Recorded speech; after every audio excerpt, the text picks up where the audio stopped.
क्योंकि बाइबल कहती है मैं आराधना करने वालों को ढूंढता हूँ। लोग मंदिर मस्जिद गुरुद्वारे में ढूंढते हैं, लेकिन परमेश्वर किसको ढूंढ रहा है? हमें और आपको। और कौन को लोग सच्ची आराधना करते हैं, जो सच्ची आराधना करते हैं उनको ढूंढ रहा है, सबको नहीं ढूंढता है। आप अगर आए हो और आपके अंदर आराधना का समय नहीं है, या आराधना नहीं करते हैं, या आराधना में नहीं बने रहते हैं, तो ये समझ लीजिए परमेश्वर आपसे बहुत दूर है। सबके लिए लिखा गया है, बच्चे और बुजुर्ग, जवान, महिलाएं, पुरुष, सबके लिए एक सी बात लिखी गई बाइबल में। ये नहीं कहा कि पास्टर अकेला गा सकता है और कोई नहीं, पास्टर का परिवार गा सकता है और कोई नहीं, सब गा सकते हैं। सबके प्रभु ने गले में आवाज दी है, सबको मुंह दिया है खाने के लिए, देखने के लिए आंख दी है, सुनने के लिए कान दिए। परमेश्वर सबके साथ आज और कल युगानुग एक सा है। कैसा है वो? तो हमें भी कैसे रहना है? लेकिन कब रहेंगे हम? जब परमेश्वर की बुलाहट में चलेंगे और उसने जो योजना ठहराई है, तब हम उसके साथ चलेंगे, उसके साथ बने रहेंगे, उसके सामर्थ को अपने जीवन में महसूस करेंगे और लोगों के बीच में उस सामर्थ को खर्च करेंगे, फिर नया सामर्थ देंगे, फिर नया खर्च करेंगे। इसको दरवाजे ये दरवाजे जब लाइट आया तो बंद कर देंगे, लाइट आया तो बंद कर देंगे। कोई एक दरवाजा, भैया बोले एक दरवाजा है, एक दरवाजा है, अभी वो वाला पूरी है, इसको बंद करो, वो वाला पूरी कर। सो आराधना में छुटकारा है, आराधना में चंगाई है। शरीर प्राण आनंद देता है, जान से भी प्यारा। कैसा है? जान से भी प्यारा। अभी जान देने की बारी आई है, क्योंकि हम काहे को जान दें। गा तो लिया हमने, जान से भी प्यारा प्रभु है। अगर जान देने की बारी आए तो जैसे 2 दिन से देख रहे हैं हमारे अशोक, कौन के ससुर साहब? जियालाल के हैं, जियालाल के ससुर साहब जान देने की बारी आई तो वो दे देंगे। बोले 5 बार हो गया, अगर 6वीं बार भी जरूरत पड़ेगी तो गले ही काट के रख देंगे। ले लो, गले काट लो, हम उसमें ही मंजूर है। बाइबल कहती है अगर तो अपने शरीर से प्रेम रखते हो, बाइबल लिखा है मनुष्य अगर सारे जगत को प्राप्त करे और अपने प्राणों की हानि उठाए तो उससे है लाभ। तो प्राण को बचाना है। शरीर तो नाशवान है और शरीर में असाध्य रोग लगे हैं, ये हम सब जानते हैं। और हमारे बीच में डॉक्टर साहब भी बैठे हैं, इस बात को जानते हैं, और आप भी जानते हैं कि शरीर में असाध्य रोग है। लेकिन शरीर का कोई लेना देना नहीं आत्मा से, और आत्मा का शरीर से कोई लेना देना नहीं, दोनों डिफरेंट है। या तो शरीर से प्रेम कर लो या तो आत्मा से। लेकिन बाइबल के अनुसार रोमियो 12:1-2 लिखा है, रोमियो 12:1-2 में लिखा है, बिल्कुल साफ सुथरी बात को कहता है रोमियो को, कलीसिया को, संत पौलुस। जिसको मिल जाए पढ़ने को मैं ऐसे ही पढ़ दूंगा। इसलिए मेरे प्रिय भाइयों, मैं तुम्हें परमेश्वर की दया स्मरण कराकर विनती करता हूँ कि तुम अपने शरीरों को जीवित, पवित्र और परमेश्वर को भावता हुआ करके बलिदान चढ़ाओ, यही तुम्हारी आत्मिक सेवा है। शरीरों को पवित्र क्या करना है? कैसे पवित्र करेंगे? अब प्रश्न उठता है, कैसे पवित्र करेंगे? जवाब है आपके हाथ में। आप बोल सकते हैं, लेकिन शर्माते कहीं ऐसा नंबर न करें। यहाँ नंबर नहीं कटता है, यहाँ नंबर और जुड़ता कि आपने प्रयास किया है, बताने का प्रयास किया है, और ये बताने का प्रयास किया कि हम भी बाइबल पढ़ते हैं। और जो बाइबल नहीं पढ़ते तो वो चुपचाप बैठे रहते हैं। समझ रहे आप? बाइबल पढ़ते कोई सरसरी नजर से पढ़ते हैं, कोई परिवार को दिखाने के लिए पढ़ते हैं, और कोई अपनी आत्मा को खुश करने के लिए पढ़ते हैं। लेकिन बाइबल को थोड़ा पढ़ें, थोड़ा बाइबल को पढ़ें, लेकिन इतना अच्छा पढ़ें कि वो बाइबल लिखा है प्रकाश बाग में कि तुम इन वचनों को खा लो और अपनी तड़ियों में। लेकिन वो क्या रहा है, बाइबल पढ़ रहे हैं, समझ नहीं पा रहे हैं। बाइबल पढ़ तो रहे हैं लेकिन समझ नहीं पा रहे हैं। और जिस दिन हम लोग समझना चालू कर देंगे तो उस दिन समझ लेना कि आपके घरों में आशीषों की बारिश चालू हो जाएगी। हालेलुया। ऐसा लग रहा थक गए हैं। जो नहीं थके बोले जय मसीह की, और जो थक गए बोले जय मसीह की।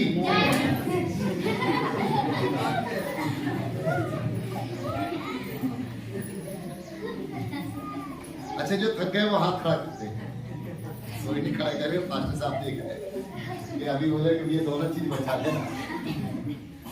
क्या करना है हमें, वचन को ध्यान सुनना, वचन को इतने अच्छे से अध्ययन करें कि अगर हम कहीं भी खड़े हो जाएं, आपको मालूम है ये बाइबल के शब्द लोप होने वाले हैं।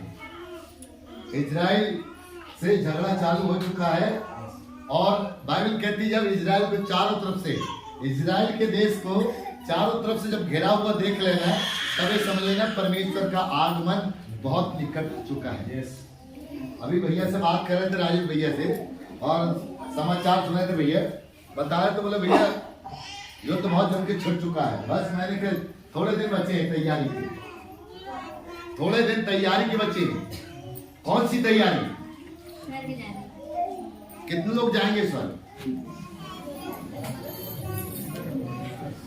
जिनके हाथ नहीं उठ रहे हैं, भाई इतनी आवाज दे कि वहां तक पहुंच जाएंगे। मुझे भी जाना है भाई साहब, स्वर्ग जाने की तैयारी चल रही है।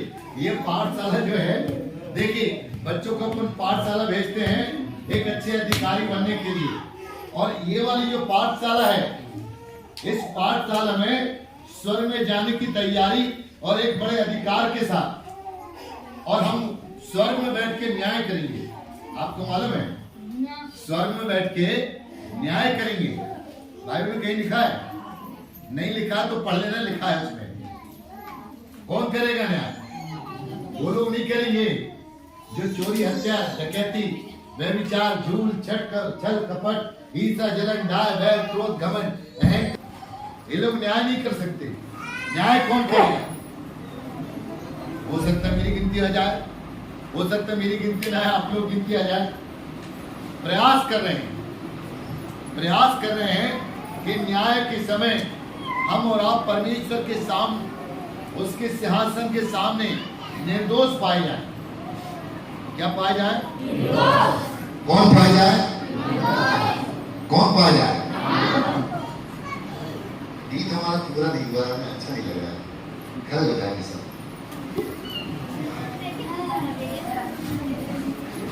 जोर से बोलो, अभी भी दम नहीं आई आवाज में।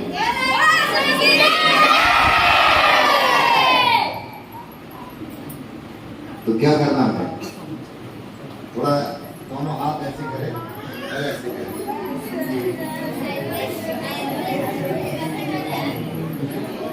ये थकान दूर हो रही है। अपन गाते hallelujah hallelujah hallelujah hallelujah hallelujah hallelujah hallelujah. खरीदा तूने अपने लोग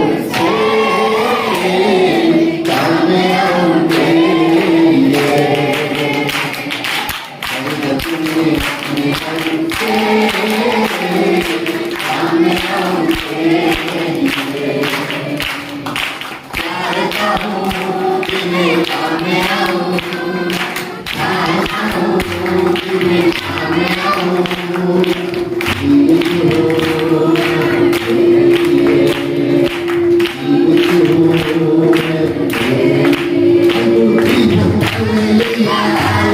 hallelujah.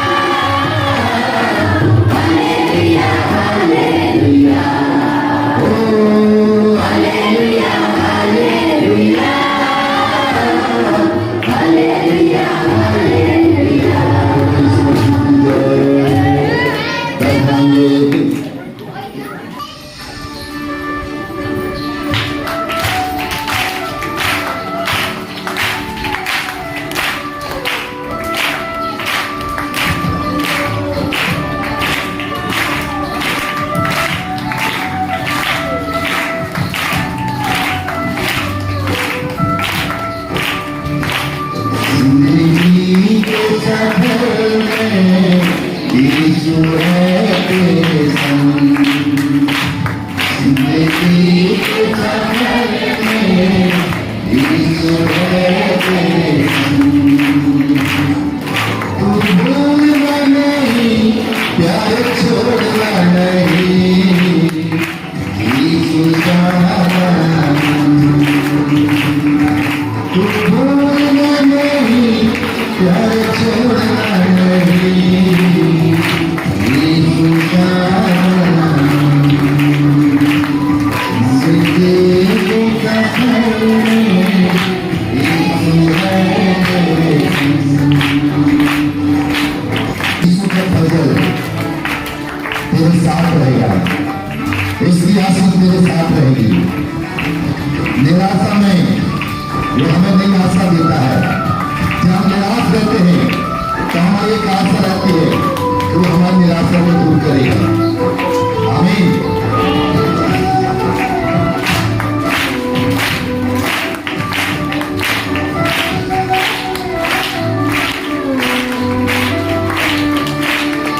यीशु का फजल तेरे साथ रहेगा, निराशा में मेरी आशा होगा।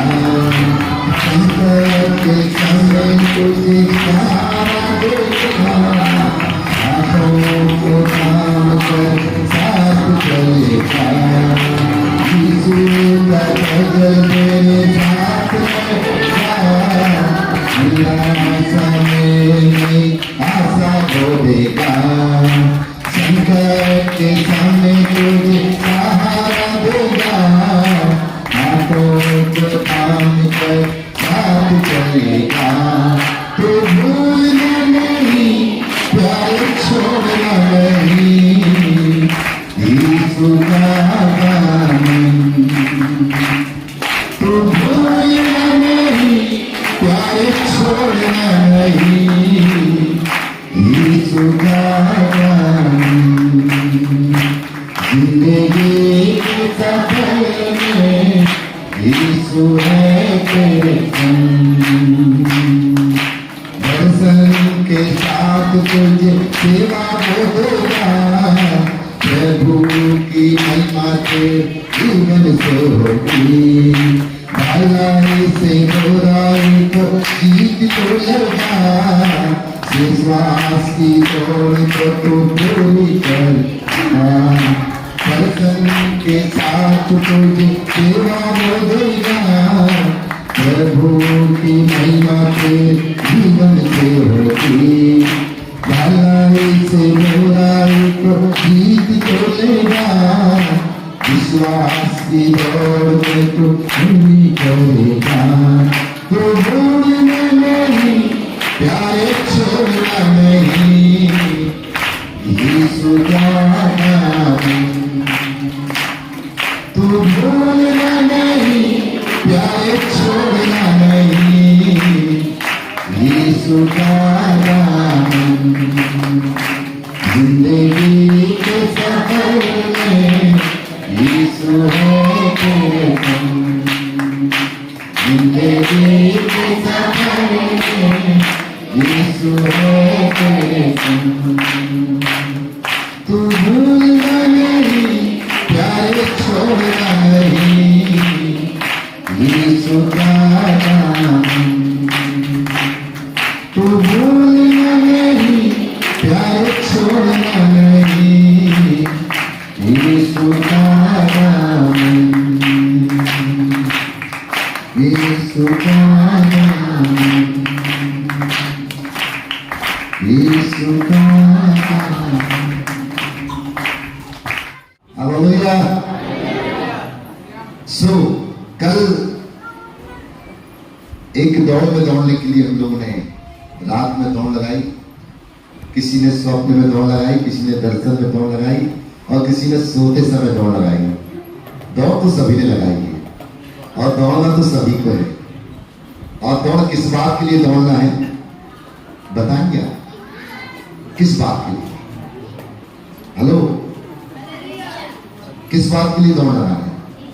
अरे जीतने के लिए। जीतने के लिए दौड़ लगाना है कि नहीं लगाना है? यही तो पूछ रहे हैं कल वही, क्योंकि यीशु मसीह ने जो कहा है वो हमें करना है। जो कहा है तो हमें करना है। इसलिए तो हम यहाँ आए हैं दौड़ लगाने। दौड़ कैसी हो जो हम जीत सके, और दौड़ ऐसी ना हो कि हम हार जाएं और लूसीफर की सेना जीत जाए या लूसीफर जीत जाए। और जीतने के लिए परमेश्वर ने कहा, देख मैं तेरे द्वार पर खड़ा हुआ खटखटाता हूँ, कोई अपने द्वार को खोलेगा तो मैं उसके भीतर आऊंगा। कोई अपन किसी के दरवाजे खटखटाते खुलते कि नहीं खुलते? नहीं खुलते, ये बंद रखेगा वो। यीशु मसीह का द्वार 24 घंटे 12 महीना वो कहता है ना मैं सोता हूँ और ना मैं उठता हूँ, मैं निरंतर तुम्हारे लिए क्या करता हूँ? किसके लिए? ऐसे बोलो, मेरे लिए प्रार्थना करता हूँ। वो मेरे लिए मारा गया, मेरे लिए गाड़ा गया, मेरे लिए मृतकों में से जी उठा और आज वो जीवित है। कैसे जीवित है? कैसे जीवित? बोल तो दिया बड़े अच्छे, जीवित है। बहुत अच्छे से बोला जीवित है। कैसे जीवित है? उसके प्रमाण क्या है? उसके प्रमाण क्या है? और उसके प्रमाण हमारा बैठे के सांस ले रहे हैं, यहां पर बैठे, घर से आए हैं, रात में सोए, दिन में सुबह उठे और फिर फ्रेश होके यहाँ पे आके बैठे, ये उसके प्रमाण है। अगर ये प्रमाण नहीं होते तो हम और आप कैसे होते? जो आदमी सोता है ना उसको मालूम है कि कल उठ पाएगा कि नहीं उठ पाएगा। सत्य बात है कि नहीं? जब कोई व्यक्ति सोता है उसको ये नहीं मालूम है कि वो जागेगा या नहीं जाग पाएगा। कितने लोग सोते हैं तो सोते ही रह गए, लेकिन यीशु मसीह सोया नहीं, वो जाके मृतक लोक में, अधोलोक में जाके प्रचार किया। और वही काम उसने कहा है, जो जो मैं करता हूं वो तुम्हें करना है, क्योंकि मैं पवित्र हूं। पहला अध्याय के 15 में लिखा है कि जब मैं पवित्र हूं तो आपको भी पवित्र होना है। लिखा है पहला अध्याय के 15 आते हैं, पर तुम्हारा जैसा बुलाने वाला पवित्र है तो वैसे उसकी चाल चलन में पवित्र बनो, क्योंकि मैं पवित्र हूं तो तुम भी। वो ऐसा कह रहा है। अभी पास्टर साहब के द्वारा हम सुन रहे थे, जो कुछ विषय लेके प्रचार हो रहा था, थोड़ा सा सुन पाए, लेकिन कितना सुना, उस प्रचार में सामर्थ्य। हालेलुया। उस प्रचार में क्या था? अब आपने उस सामर्थ्य को कैसे रिसीव किया है या कैसे एक्सेप्ट किया है? समझ रहे आप? उस सामर्थ्य को आपने कैसे रिसीव किया है, कैसे एक्सेप्ट किया है, कैसे ग्रहण किया है? साधारण व्यक्ति नहीं है। अगर कोई प्रभु का दास यहाँ खड़ा हो गया, अगर आप भी खड़े हो जाएंगे और माइक दे दिया जाएगा तो हाथ पैर पहले ढीले हो जाएंगे। सही बात है कि नहीं? सही बात है ना? हमारी बहन जी है राजेश भैया की श्रीमती जी, बोलो भैया पहली बार माइक पकड़ रहे, ऐसा लग रहा था जमीन हिल रही है, मेरे हाथ पैर हिल रहे हैं। बहन जी? नहीं है। जब कोई प्रभु का सेवा किया, कोई सेवक खड़े होते हैं तो खुदा उसको खड़ा करता है। किसको? उसको जो यहाँ पर खड़ा होता है, खुदा उसको खड़ा करता है। और मूसा कहता, प्रभु मैं बोलने में भद्दा हूं, मैं बोल नहीं सकता हूं, कैसे मैं इस भीड़ को लेके चलूंगा। प्रभु का दास जब खड़ा होता है तो उसको नहीं मालूम कि कौन से शब्द प्रभु उस जगह दे रहा है, कौन से शब्द उस जगह किसके जीवन में काम कर रहे हैं। प्रभु का दास आपका तिरस्कार करने के लिए नहीं, आपको गिराने के लिए नहीं, आपके मन को विचलित करने के लिए नहीं, लेकिन आपके मन को शुद्ध करने के लिए परमेश्वर का सेवक, परमेश्वर की आवाज जब आती है तो उस आवाज को ग्रहण करने चाहिए। क्या करनी चाहिए? ग्रहण करनी चाहिए। क्यों करनी चाहिए? एक प्रश्नवाचक चिन्ह आता है हर विषय के साथ, एक प्रश्नवाचक चिन्ह। क्यों करनी चाहिए? परमेश्वर की इच्छा है, जैसे अदन की वाटिका में परमेश्वर आदम और हव्वा से मिलने आया करता था, क्योंकि वो उस समय पवित्र थे। आप चाहते कि परमेश्वर आपके घर प्रतिदिन अपने जिब्राइल और मिकाईल दूतों को भेजे? आप चाहते हैं? नहीं चाहते। परमेश्वर उतर के नहीं आएगा।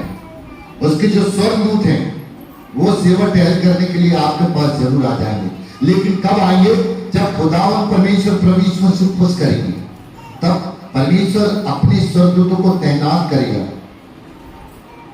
वो कहेगा जिब्राइल की सेना को, बोले जाओ, वो प्रार्थना कर रहा है मेरे नाम से, जाओ प्रार्थना करो, उस प्रार्थना को ऊपर लेके आओ। कौन लेके आएगा? जिब्राइल को। और जब कहीं विवाद होता है, कोई सेना, दुष्ट की सेना, लूसीफर की सेना जब काम करती है, तो परमेश्वर अपने मिकाईल दूत की सेना को लगाता है। वो कहता है जाओ उसकी रक्षा करो, उसकी सुरक्षा करो। और मिकाईल दूत की जो सेना आती है वो लूसीफर की सेनाओं से लड़ती है, जो आपको देखता नहीं है, लेकिन हम लोग समझ जाते हैं जो प्रभु के करीब में है। आप लोग भी समझ जाते हैं जो प्रभु के करीब में है, क्योंकि आपने परमेश्वर को पुकारा और परमेश्वर ने अपने दूतों को सही टाइम पे आपके पास भेज दिया। और जब भेजा तो वो दूत अपना काम करना चालू कर देंगे। लेकिन परमेश्वर उन व्यक्तियों के पास, उन पुरुष, उस महिलाओं के पास भेजता है जो उससे बिल्कुल करीब में अपने संबंधों को, पवित्र संबंधों को बनाते हैं। सबके पास नहीं भेजता है। आप यहाँ 10 बार या जाओ, 20 बार जाओ, 100 बार जाओ, बहुत सी दुआ करवा लो, बाहर प्रचारकों से दुआ करवा लो, उससे कोई लाभ नहीं। सबसे पहले हमें देखना कि हमारे अंदर विश्वास की घटी है या बढ़ती है। क्या हम विश्वास में हैं या नहीं है? कभी कभी क्या होता है, इनसे भी दुआ करवा लो, वसंत भैया से दुआ करवा लो, राजेश भैया से, राम भाई से, मुझसे भी। ये विश्वास नहीं होना चाहिए। अगर यहां से दुआ हो गई है तो खुदावन को काम करना पड़ेगा। हालेलुया। क्योंकि खुदावन अपने हाथ को बढ़ाकर उसने कहा है, मेरा हाथ छोटा नहीं, जैसा हम में पहली आयत में कहा है, सुनो यहोवा का हाथ छोटा नहीं हो गया कि उद्धार न कर सके, वो बहरा भी नहीं है कि तुम्हारी प्रार्थना पूरा सुन सके। लेकिन उसके बाद जो कठिन विषय लिखा है, कठिन शब्द निकला, परंतु हमारे और आपके अधार्मिकता के कामों के कारण वो हमसे अलग हो गया। क्या परमेश्वर को आप अलग करना चाहते हो कि साथ में लेके चलना चाहते? तो हम अपनी पुरानी आदतों को, पुराने विचारों को, पुराने ख्यालों को हमें अपने जीवन से अलग करना पड़ेगा। दाऊद भी कहता है, हे परमेश्वर तू मुझे दिन गिनने की समझ दे, ताकि मैं क्या हो जाऊं, बुद्धिमान हो जाऊं। जब वो दाऊद, जो उसका पिता सुलेमान, दाऊद उसका बेटा जो सुलेमान है, जिसने परमेश्वर को जब खुश किया, तो बाइबल बताती है कि जो परमेश्वर का भवन दाऊद नहीं बना पाया, लेकिन परमेश्वर ने राजा सुलेमान के द्वारा अपना भवन बनवा दिया। आपको समझ में आ रही हिंदी? हिंदी समझ में आ रही? कितने लोग? सबको समझ में आ रही? हाथ जिकर। दाऊद जिसने गोलियत को मारा एक ही गोपन के पुत्र से, जबकि वो चरवाही का काम कर रहा था, उसके 7 भाई भी थे, वो 7 भाई भी गोलियत को नहीं मार पा रहे थे। शाऊल भी बड़ा परेशान था कि इस गोलियत को कौन इसको मारेगा। उसने ऐलान भी करवा दिया कि जो गोलियत को मारेगा तो मैं अपनी बेटी का ब्याह से करवा दूंगा। सही है गलत है? एक राजा अपने राज्य में ऐलान करवा रहा है कि ये गोलियत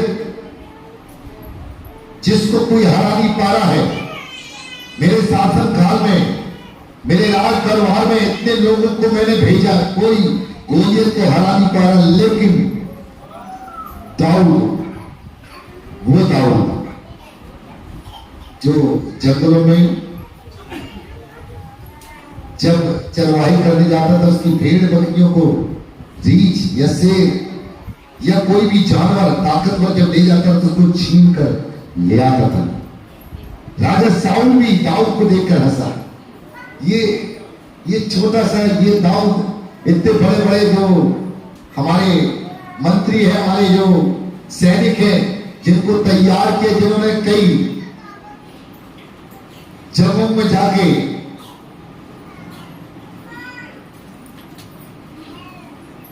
एक नहीं कई देशों को जीतकर साउल को खुश किया, लेकिन ये भी नहीं खुश कर पा रहे हैं कि इस गोलियत को कौन मार पाएगा। हेलो, जो सोने में जय मसीह की।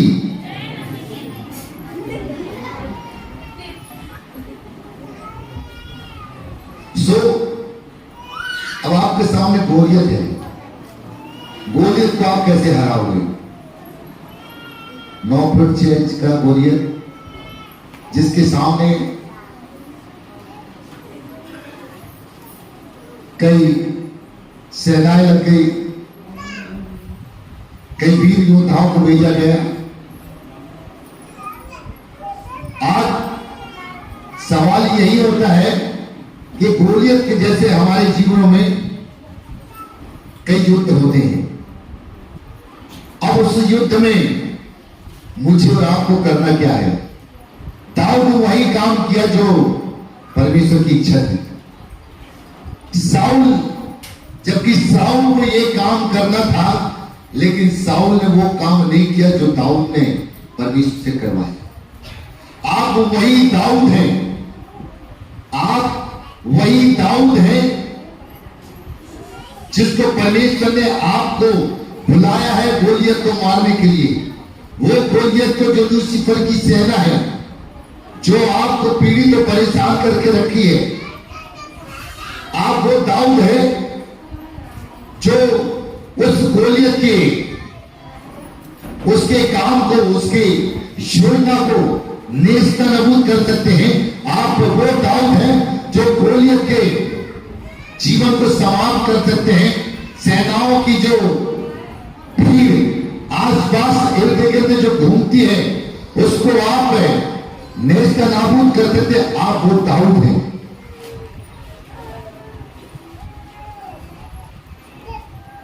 दाऊद ने डरा नहीं, और अभी 2-4 भीड़ अनावश्यक आ जाए तो आप कोई ना कोई डर जाए। ये डर, बाइबल कहती है, डरपों को, अविश्वासी, घिनौने, मूर्ति पूज को, टोना टुटका करने वाले, व्यभिचारी और कुत्ते तक को बोला, आपने तो तक नहीं किया। कुत्ते कितने लोग पाले? कोई नहीं, किसी के कुत्ते नहीं आते, नहीं, अलग कर देना। बाइबल लिखा है, ये कुत्ते, ये टोना टुटके करने वाले, ये डरपोक, विश्वासी, घिनौने, मूर्ति पूजको, व्यभिचारी, ये स्वर्ग में। वो दाऊद है जो गोलियत को मार सकते हैं, उसकी चाल को नाकामयाब कर सकते हैं। और दाऊद जो था वो डरा नहीं। ये सोच लीजिए, आज इस क्षेत्र में वो रीछ आ जाए, चीता आ जाए, शेर आ जाए, तो हम सब क्या हो जाएंगे? डर जाएंगे। डरेंगे नहीं डरेंगे? डरेंगे? बोले जोर से तो बोले। हमें लगे कि आप लोग सुन रहे हैं। हेलो, सो मान लो शेर आ जाता है तो आपको करना क्या है? सामने आ जाता है, आ जाता है। ऐसा करेंगे हम? नहीं कर पाएंगे। कर सकते हैं यीशु की सामर्थ में, यीशु की सामर्थ में हम कर सकते हैं। लेकिन जिसके अंदर गड़बड़ी है वो भाग जाएगा, छोड़ के भाग जाएगा, क्योंकि गड़बड़ी को परमिशन नहीं है। परमेश्वर गड़बड़ी का नहीं है। लेकिन हमारा जो मास्टर है वो कहता मैं सब पर अपनी दृष्टि एक सी रखता हूं, चाहे वो कमजोर हो, चाहे मीडियम हो, चाहे शक्तिशाली हो। हम और आप शेर को हरा सकते हैं। हम और आप शेर के समान जो समस्या है उसको भी हरा सकते हैं। बशर्ते ये है हमें आत्मिक ताकत चाहिए। क्या चाहिए? अब ये सोच लीजिए, नाट्यकथ का दाऊद इतनी सामत, इतनी शक्ति उसके अंदर कैसे आ गई? समझने का प्रयास करिए।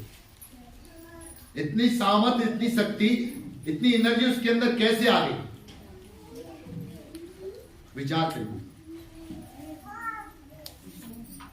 उसका सवाल एक ही है कि वो परमेश्वर का भय मानता था, परमेश्वर का डर था उसको। वो अपने भाइयों के लिए भी, अपने लोगों के लिए भी सदा एक सा काम करता था। कभी उसके विषय में ऐसा बाइबल में दृष्टांत नहीं आया है कि वो गड़बड़ी करता था। 7 भाई थे, सातों भाई को जंगल नहीं जाते थे। वही छोटा वाला दाऊद वो जंगल जाया करता था, जबकि ड्यूटी सबकी एक सी होनी चाहिए, चाहे बड़ा हो चाहे मंजिला हो, जो भी भाषा आपकी, 1 नंबर 2 नंबर 3 नंबर वाली। लेकिन दाऊद जब गोलियत के सामने आया तो गोलियत क्या किया उसने? क्या कहा गोलियत ने? याद है किसी को? क्या इजराइल के अंदर कोई ऐसा सैनिक नहीं है? एक छोटा सा दाऊद, इसको भेज दिया लड़ने के लिए। मजाक किया, हंसा हो, ठट्टा किया। और दाऊद क्या था? बड़ा गंभीर था। उसने कुछ नहीं देखा। उसने कहा मैं किसके नाम से आता हूं? यहोवा के नाम से। और क्या किया उसने? अरे गोपाली चिकना पत्थर लिया और उठा के सीधे मारा तो सीधे कहां लगा? कहां लगा? इसलिए यातायात बोलते भैया हेलमेट पहनो आप बच जाओगे। हेलमेट पहनो आप बच जाओगे। जब यातायात के नियम नहीं भी था तब भी हमें हेलमेट लगाते रहे, और आज भी हमें हेलमेट लगाते हैं। इसलिए हमारे बाल चले गए। बाल चले जाए ठीक है, जीवन बचा है। बाल तो ये शरीर में लगे हैं। भैया के जैसे बाल उनके भी चले गए हैं, बहुतों के बाल चले गए। अभी बहुत से लोग आए उनके भी बाल चले गए होंगे। आज के छोटे छोटे बच्चों के बाल चले जा रहे हैं। इतना केमिकल से अनाज में मिलाया जाता है, खेत में मिलाया जाके अपने आप ऑटोमेटिक किसी के बाल चले जा रहे हैं। लेकिन एक पहचान भी है। पुराने लोग बोलते हैं जिनकी चांद होती है उनके बाद बहुत पैसा होता है। कितने लोगों ने सुने हैं?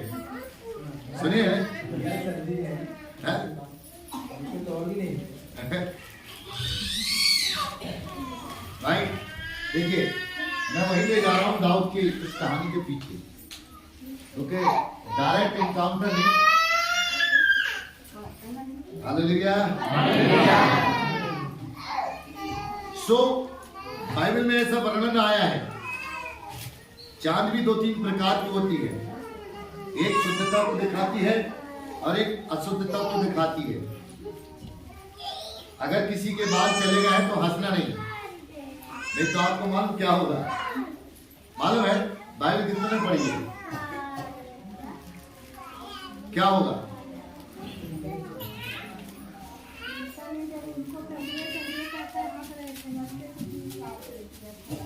तो क्या परमेश्वर ने क्या भेजा और कितने बच्चों को खा लिया? चलो इतना यहां तक तो बढ़ गया। प्रभु धन्यवाद, बहन जी के लिए ताली बजा दो।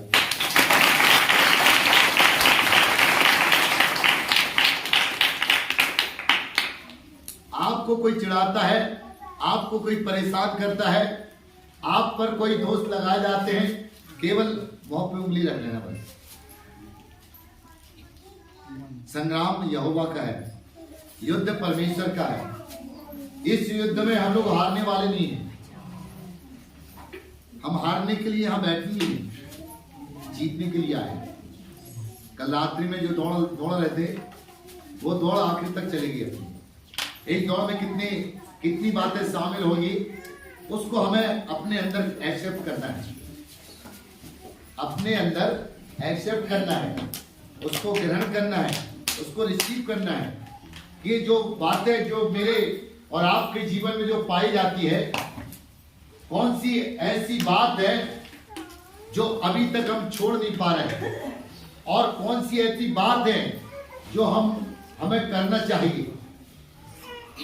एक कॉमन सेंस की बात है कि बच्चे को भूख लगती तो वो रोता है नहीं रोता है। तो माँ उसको उसके भोजन की व्यवस्था करती है। परमेश्वर की भी यही भूख है। उसकी भूख यही है कि जैसे मैं अदन की वाटिका में आदम और हव्वा से मिलने आया करता था, वैसे ही मैं आप लोग के घर में आऊंगा। ये उसकी भूख है, क्योंकि उस समय आदम और जो हव्वा थे बिल्कुल पवित्र थे, और वही स्थिति को लाने के लिए स्वयं प्रभु यीशु मसीह कुंवारी मरियम के द्वारा चर्मी में पैदा हुआ और हमारे बीच में आ गया। वो उसी बात पे तुम पवित्र बनो, तुम पवित्र बनो, तुम पवित्र बनो। लेकिन पवित्र सीख तो यहां पर है, लेकिन पवित्रता आ नहीं पा रही। कुछ लोगों के अंदर आ रही है, कुछ लोगों के अंदर आ नहीं पा रही है। लेकिन परमेश्वर चाहता है सब अमीर रहें, कोई गरीब ना रहे। पैसे से कोई अमीर नहीं होता, ध्यान रखना। होता कोई अमीर? मेरे पास पैसे नहीं है, लेकिन बड़े बड़े अमीर लोग बुलाते हैं। कौन बुलाते हैं? बड़े बड़े अरबपति खरबपति जिनके पास अथाह धन रखा, वो लोग बुलवाते हैं, वो लोग पैसा खर्च करते हैं। मेरे पास क्या है? यीशु है। कौन है? यीशु है। उसका स्वभाव है, उसका चरित्र है, उसके जो विचार, उसकी जो एक्टिविटी, जो इस संसार में उसने 33.5 वर्ष इस संसार में रह के जो एक्टिविटी उसने हमारे बीच में प्रकट की है, वही एक्टिविटी हमें और आपको अपने जीवन में लागू करना है। इसलिए हमें करना क्या है? थोड़ा स्लो करना है, स्लो करना है। इसलिए हमें करना क्या है? हेलो, जो नहीं सुने बोले जय मसीह की।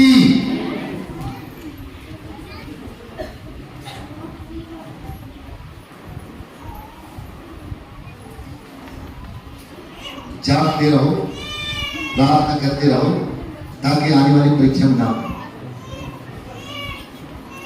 यहां बैठे हैं, लेकिन कुछ लोग जाग रहे हैं, कुछ लोग सो रहे हैं। जब यीशु मसीह गतसमनी के बाद में प्रार्थना करने जा रहा था, उसको पकड़वाया जा रहा था, उसने एक ही बात कहा कि जागते रहना, प्रार्थना करते रहना, ताकि आने वाली परीक्षा में ना हो। आत्मा तैयार लेकिन शरीर दुर्बल।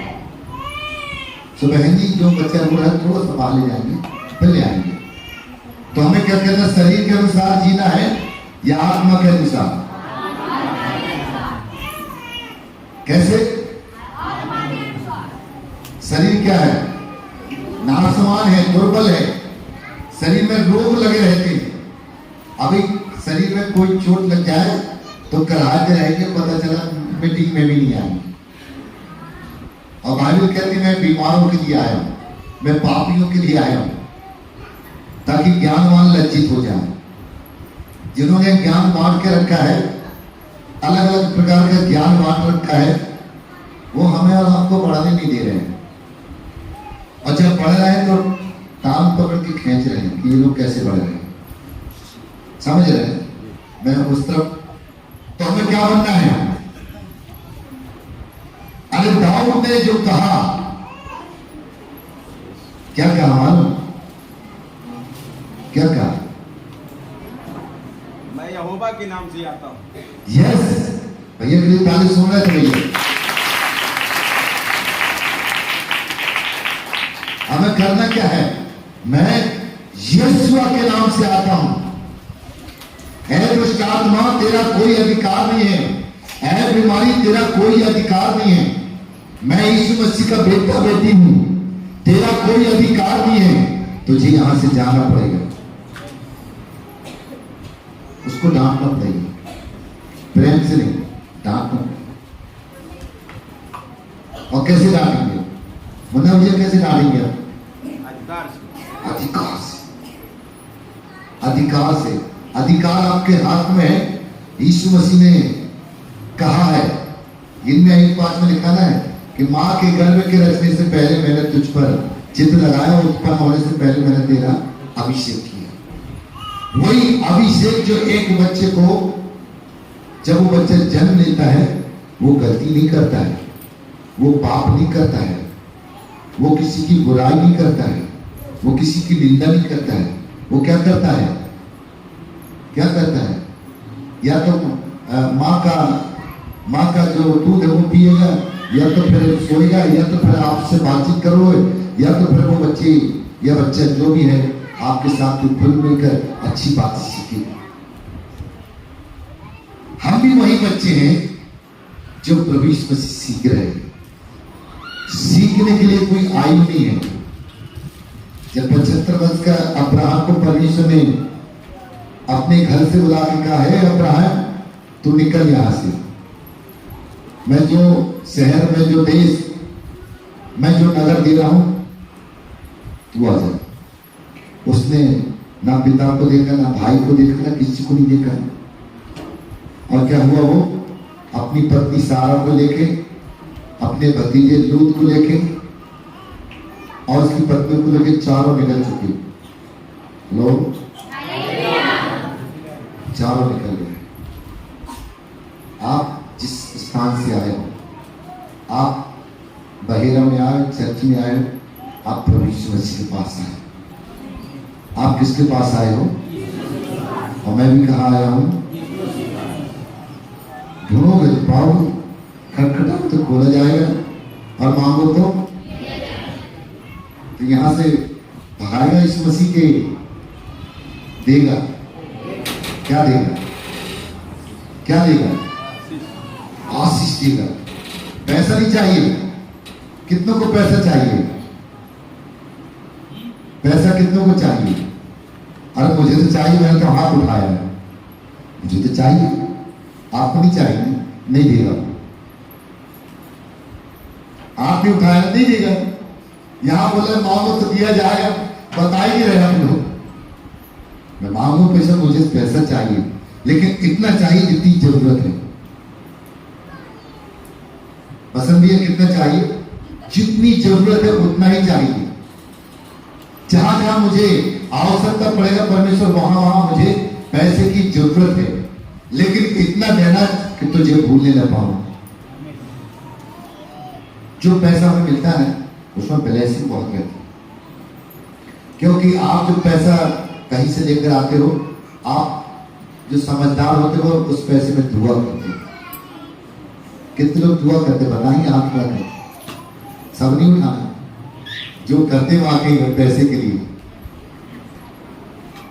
जब पैसा कोई भी देता है, लक्ष्मी में जब आपके पतिदेव ड्राइवर साहब हैं, जब पैसा वो लेके आते तो आप क्या करते हैं? क्यों भैया? बहन जी बता रहे हैं कुछ पैसा देते बहन जी को? नहीं देते हैं, नहीं देते हैं। तो बहन जी क्या करती है? आप लक्ष्मी दीदी दुआ करती नहीं करती? कितनी दुआ करती हूँ? जितनी बार पैसे देंगे उतनी बार दुआ करेंगे। और जब किराने की दुकान में 500 रुपए का नोट लेके जाते हैं और बोलते भैया 2 किलो शक्कर दे दो, और 500 के जब नोट उसमें से चेंजिंग होके आती है, क्या उसके लिए दुआ करते हैं? नहीं करते। यस, नहीं करते हैं। ये सत्य है, ये सत्य है। अब आपको ये नहीं मालूम उस गले में कितनी श्रापित हाथों से पैसा चलकर आया। सही है गलत? तो हमें क्या उस पैसे के लिए दुआ नहीं करना है? यही तो मार खा जाते हैं। 500 में नोट चेंजिंग हुआ, ले आए घर में, और घर में ले आया तो शराब भी चला रहा नोट के साथ। और तिजोरी में रखा, वह तो करिए ही नहीं होगा। आप कोई दूसरे नोट रखे तो वो भी श्रापित। आपको मालूम ताकतवर शैतान है, ध्यान रखना। शैतान ताकतवर है, वो डरता है दुआ से और आराधना से और आपकी उपवास, सच्ची उपवास प्रार्थना से, जो आप 4 दिन करने आए हो। जो 4 दिन उपवास प्रार्थना आपके चेहरे में आयु करती है। जब तुम उपवास करो तो तुम्हारे चेहरे में, तुम्हारे सिर पर मैं जब से तेल लगाने लगा, सफेद बाल हो गए तब तेल लगा रहा हूं। मैं तेल नहीं लगाता, जैसे वायु प्रकार में कह रहे ये लिखा है, अब तो तेल ही लगाए पड़े, बहुत तेल लगाना चालू कर दिया। और उसका जो तेल का जो अभिषेक है आप नहीं समझ रहे, बड़ा अभिषेक रहता तेल का।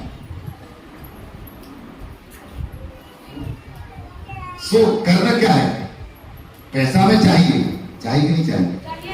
जितनों को नहीं चाहिए वो हाथ खड़ा करें, जितनों को चाहिए वो हाथ खड़ा करें, बाकी को नहीं चाहिए। भैया नोट दो यार, बांटना है, नोट दो, बांटना है। ये सब मांगने आए भैया, सबको पैसा चाहिए, मुझे भी चाहिए भाई। सवाल ही मिलता है, पैसे चाहिए, परिवार संचालन के लिए पैसे चाहिए। लेकिन पैसे से बढ़कर अगर प्रभु को आपने मांग लिया है तो ऑटोमेटिक पैसा आएगा। मुख्य बात यह है, हम जब दाऊद कह सकते मैं यहोवा परमेश्वर के नाम से आता हूं, तो हमें किसके नाम से आना है? यीशु मसीह के नाम से, क्योंकि वही मारता है, वही जिलाता है, वही घाव देता है, वही मलम पट्टी करता है। और उसकी जो मलम पट्टी होती है वो आजीवन की होती है। टांगों की मलम पट्टी कुछ समय के लिए हो सकती है, आराम मिल जाएगा, सब कुछ हो जाएगा, लेकिन कहीं ना कहीं एक अवस्था ऐसी होती है कि वो दर्द शरीर के अंदर बना रहता है। बोले क्या होगा भैया, वो बरसात आई है, हाथ पैर दर्द कर रहे हैं। बोले वो तो होनी है, उम्र है ऐसी, तो क्या आपको चोट लगी? देखिए मेरा यीशु मसीह चंगाई देखता है, वो उम्र नहीं देखता है। वो क्या देखता है? क्या देखता है? हमारे और आपके मन को देखता है, हमारे और आपके विचारों को देखता है, हमारे और आपके योजनाओं को देखता है। जब वो देखता है, छीनता नहीं है। कहता मैं जिसको देता हूं तो और देता चला जाता हूं, और जिसको देता हूं वो मेरी मर्जी से नहीं चलता, तो जो उसके पास था वो भी छीन लेता है। यस या नो?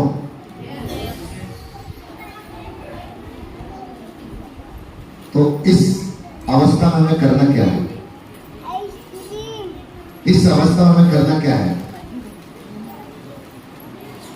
एक प्रश्न है। इस अवस्था में ये हम जो बैठे यहाँ पर, ये व्यवस्था के अनुसार जो भाई ने व्यवस्था बनाई, जो व्यवस्था बनाई है, उस व्यवस्था के अनुसार हमें करना क्या है? क्या करना है? तैयार रहो, जागते रहो, यीशु के लिए जियो या मरो, जागते रहो, तैयार रहो, यीशु के लिए जियो या मरो। मरना तो है, उसके बाद फिर जी उठना है। और जी उठकर हम क्या करेंगे? यीशु मसीह ने काम किया है। क्या किया है? काम किया। हम पहले मृतक अवस्था में थे, जब परमेश्वर का कलाम पहुंचा, ध्यान सुनिए, जब परमेश्वर का कलाम पहुंचा तो हमारे बॉडी के अंदर, हमारे शरीर के अंदर आत्मिक ऊर्जा जागृत हुई है। आत्मिक ऊर्जा जागृत हुई है। हम पहले मरे हुए थे संसारिक रूप में, भौतिक अभिलाषाओं में, संसारिक मोह माया में हम अपनी ऐसो आराम की जिंदगी जी रहे थे। जब ठीक समय पे जब प्रभु के पास आए तो धीरे धीरे हमारी वो जो दशा है बदलने लगी और यीशु की दशा में हम और आप चलने लगे। और जब चलने लगे तो क्या रुकेंगे हम? तो रुकना नहीं प्यारे, छोड़ना नहीं यीशु का दामन, तो भूलना नहीं प्यारे, छोड़ना नहीं यीशु का दामन। जिंदगी के सफर में यीशु है तेरे संग, जिंदगी के सफर में यीशु है तेरे संग। है सभी, ये ध्यान रखना। यहां से अगली बार भैया बुलाया नहीं बुलाया, प्रभु आता कि नहीं आता मुझे नहीं मालूम, लेकिन इतना इतना जरूर है कि प्रभु का आगमन निकट है, बहुत निकट है। तो हमें करना क्या है? मसलन भैया क्या करना है? कैसे तैयारी होगी अपनी? तैयारी कैसे होगी? तैयारी कैसे होगी? पहली बात, धन का मोह माया हमारे जीवन में आने नहीं चाहिए। धन का मोह माया हमारे जीवन में आना ही नहीं चाहिए।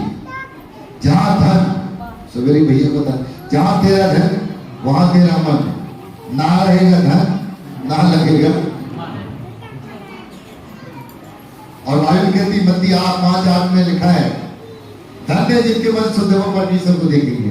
हालेलुया। बाहरी उद्देश्य लिखा है मत्ती 5:8 में, धन्य है जिनके मन शुद्ध हैं वही परमेश्वर को देखेंगे। सब नहीं, लेकिन हमारा मन कहाँ लगा? पैसा कमाने में। अरे यार जाते थे संडे, एक संडे नहीं जाएंगे तो क्या होगा? 2 संडे नहीं जाएंगे। एक काम करो, जिस दिन प्रभु भोज होगा उस दिन हम चलेंगे, पास्टर को दिखा देंगे कि हम आएंगे। बेचारा पास्टर को भगाएगा तो नहीं, लेकिन आप तो नहीं मालूम आपने कितना बड़ा अपराध कर दिया। ये धन की मोह माया है। आज ये राजनीति, धार्मिक नीति, छल नीति, कपट नीति, ईर्ष्या नीति, जलन नीति, दोष नीति, ये नीतियां काम कर रही है, जिसको आज एक आम इंसान, यहां तक कि भैया पास्टर तक नहीं समझ पा रहे हैं। प्रचार तो कर रहे हैं, पास्टर भी नहीं समझ पा रहे। मैं आप लोगों को नहीं बोला, आप लोग बहुत अच्छे हो, लेकिन जो मैं भारत के अंदर, भारत के बाहर भी जाता हूँ। मैंने कल भी बताया कि मैं 3 बार विदेश यात्रा करते हूँ, हर साल मेरा नंबर रहता है।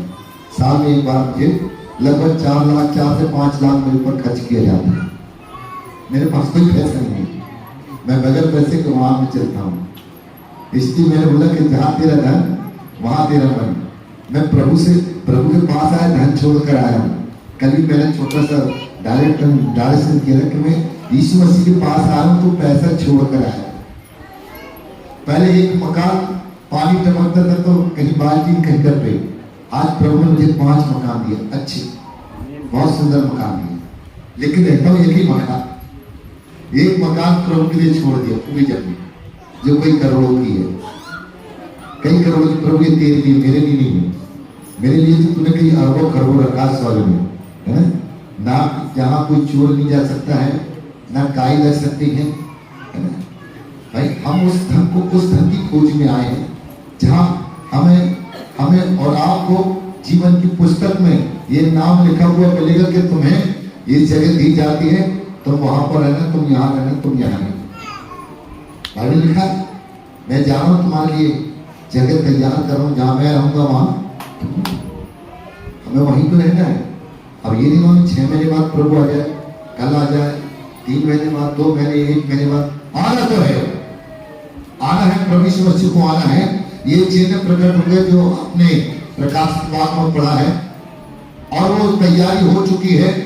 और उस तैयारी में जब परमेश्वर वहां तैयार कर, तो हमें भी यहाँ तैयारी करना है।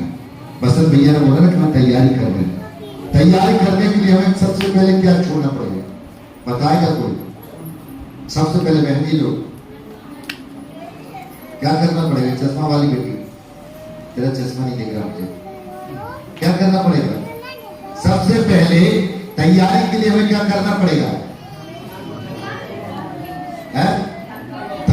पीछे करना पड़ेगा। मास्टर का सिखा रहा है, पैसा चाहिए ऐसा नहीं, पैसा चाहिए हमें उतना चाहिए जितनी जरूरत, लेकिन ज्यादा भी नहीं चाहिए। वो ज्यादा पैसा आएगा तो बीमारियां आएंगी, लड़ाई झगड़े होंगे। मालूम है आपको, ज्यादा पैसे आने से भी लड़ाई झगड़े होते हैं, बीमारियां अपने आप, कैंसर बीमारी, लकवे की बीमारी, ब्रेन ट्यूमर की, ब्रेन इमेज की, ये बीमारी ऑटोमेटिक आ जाएगी। क्यों? क्योंकि आपने अनाप शनाप रीति से धन कमाया है, आपने परमेश्वर को पीछे छोड़ के आपने धन को आगे किया है, और ऐसा नहीं होना चाहिए। धन के विषय में पूरे 4-5 दिन चल लगातार, लेकिन पूरा धन नहीं, लेकिन थोड़ा धन चाहिए। मतलब ये कितना चाहिए हमें? कितना? थोड़ा चाहिए, जितनी जरूरत है। बाइबल में लिखा है, प्रभु तू मुझे इतना देना ताकि मैं तुझे भूलने न पाऊं। मैं तुझे, भाई कितनों को धन चाहिए? धन चाहिए, कितनों को चाहिए धन? हमारी बहनों को धन नहीं चाहिए, बोले वो हमारे पति जाए कमा के नहीं जाए, मैं तो खावे चाहिए हमें नहीं चाहिए धन। और जब कहीं शादी वाली ले तो पति को पकड़ती है, हमारी मैडम तो हमसे नहीं बोलती है, खुद ही ले लेती, खुद ही ले लेती। इतना टाइम ही नहीं है, तुम्हें जाना हो जाओ, नहीं जाना कैसे पहने खा पहने तुम जाओ। बच्चों को भी कपड़ा था लेकिन नहीं आता, वो जाने बच्चे टाइम ही नहीं है। धन तो चाहिए। क्यों बहन जी लोग, बहन जी लोग धन चाहिए नहीं चाहिए? तो हाथ खड़ा कर सकते नहीं? अरे नहीं चाहिए, देखो कोई हाथ नहीं खड़ा करा, पैसा रखे ना वहां, रखे रहो, इनको नहीं चाहिए।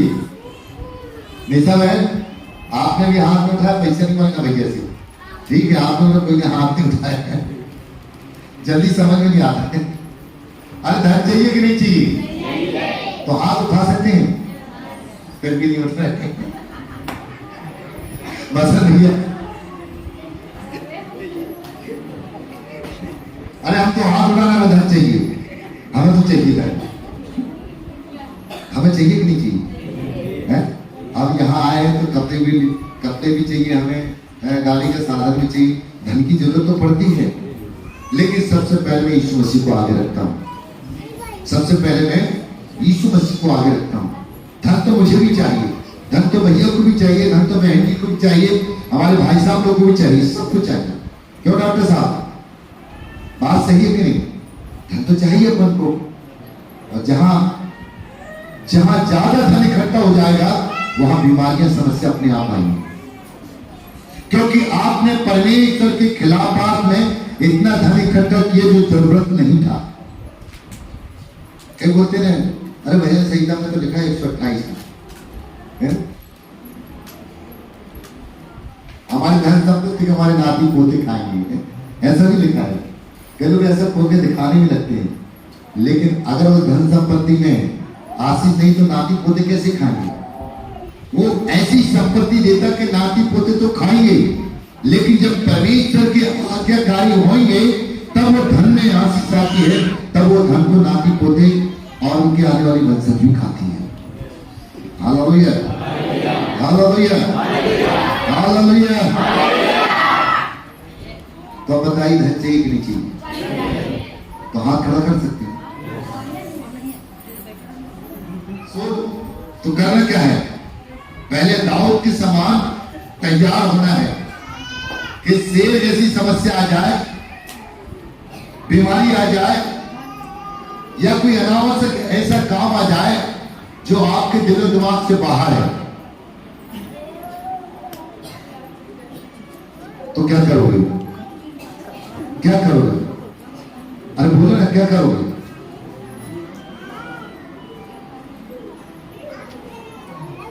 भाई दाऊद ने क्या किया?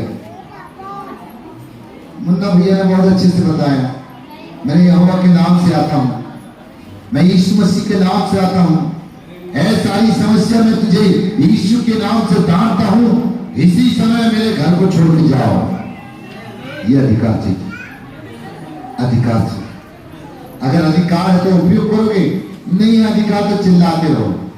वो कहेगा बेटा तू धन कमाने में लगा रहा है, मेरे तरफ तेरा मन नहीं रहा है, तो मेरा भी मन तेरे तरफ नहीं आएगा, तूने मेरे तरफ मन नहीं लगाया मैं भी तेरे तरफ मानने लगा हूं।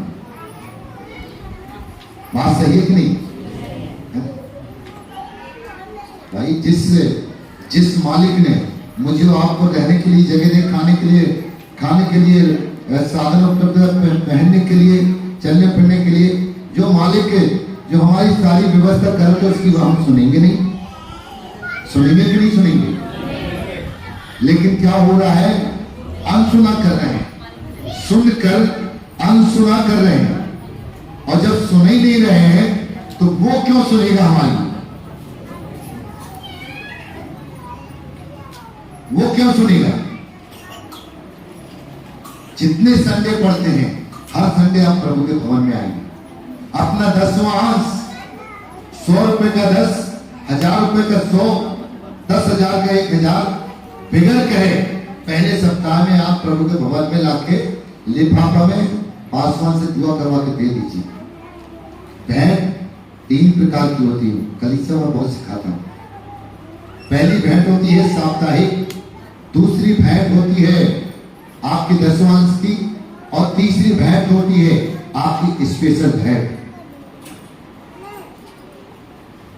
पहली भेंट पिता के नाम से, दूसरी भेंट पुत्र के नाम से, और तीसरी भेंट पवित्र आत्मा। त्रिएक परमेश्वर, वो त्रिएक परमेश्वर है।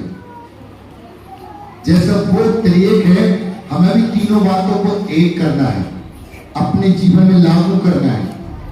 वो उसने जो कहा है कि तुम मेरे नाम से बीमारों के लिए प्रार्थना करोगे, बीमार चंगे हो जाएंगे, जो कहा है करना पड़ेगा, खुदा को करना पड़ेगा।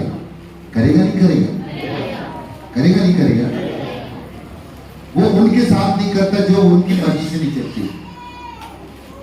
वो उनके साथ करता है जो उसके पूरे फ्लैश में पूरी रीति से उसके समक्ष आके अपना जीवन निर्वाह करते, उसके साथ कर, सबके साथ नहीं करेगा। उसके लिए मार भी खाना पड़ेगा, उसके लिए दुख भी उठाना पड़ेगा, उसके लिए कोई दोष भी लगा तो सुनना भी पड़ेगा। सुनने के लिए प्रभु ने काम दिए, सुन लो, लेकिन अपने जीवन में वो चीज लागू करो जो परमेश्वर ने कहा। उसको बाकी चीज जो है कर दो। इसको हर समय ध्यान सुनना, ऐसे करो थोड़ा मेरे जैसे, ऐसे करो। ये बंदूक है यीशु मसीह की, यीशु मसीह की बंदूक है। ऐसे करता ना, ऐसे, ये ऐसी यीशु मसीह की बंदूक है। मेरे पीछे बोलेंगे, ऐ दिमाग में उलझन पैदा करने वाली शक्ति हो, शायद मेरे जीवन से कभी दोबारा नहीं आना। ये यीशु मसीह ने मुझे और आपको अपने हाथों से बनाया है। मैं उसका बेटा हूं, मैं उसकी सुनूंगा और किसी और की नहीं। जय यीशु के नाम से।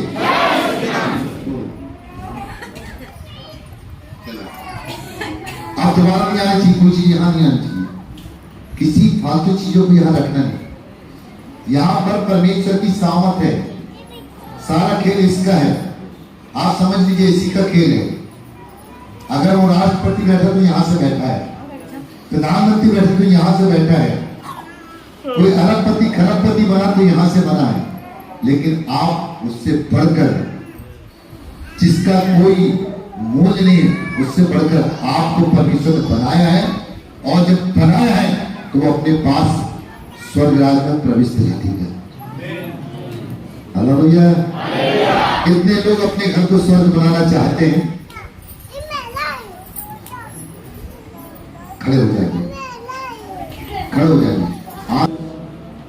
Hallelujah, hallelujah, hallelujah, hallelujah.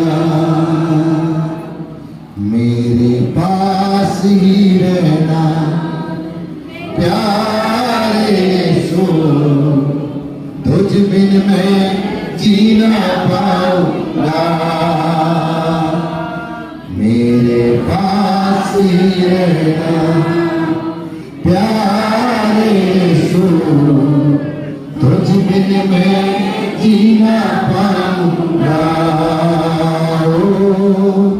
Hallelujah, hallelujah, hallelujah, hallelujah.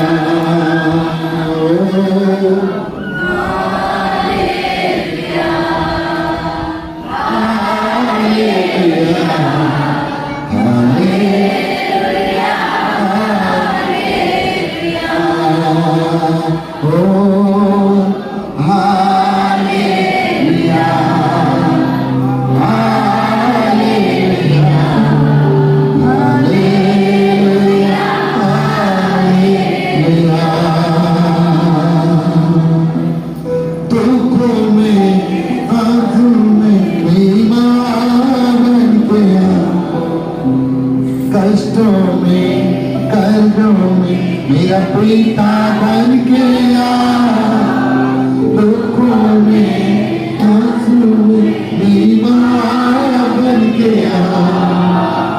कष्टों में कर्जों में मेरा पिता बन गया। मेरे पास ही रहना प्यारे यीशु, तुझ बिन मैं जीना पाऊंगा। हर बात बंद होगा यीशु के नाम पे। मेरे पास ही रहना प्यारे यीशु, तुझ बिन मैं जीना पाऊंगा। Hallelujah, hallelujah, hallelujah, hallelujah, hallelujah, hallelujah,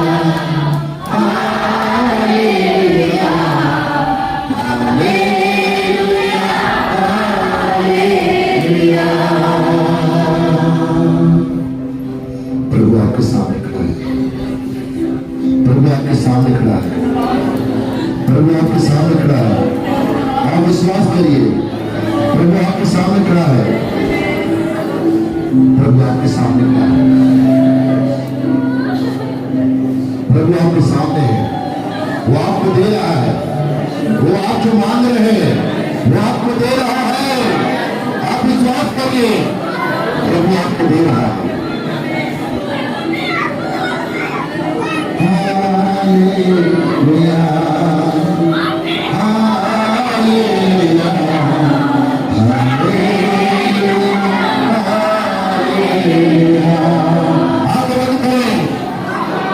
hallelujah, hallelujah, hallelujah, hallelujah.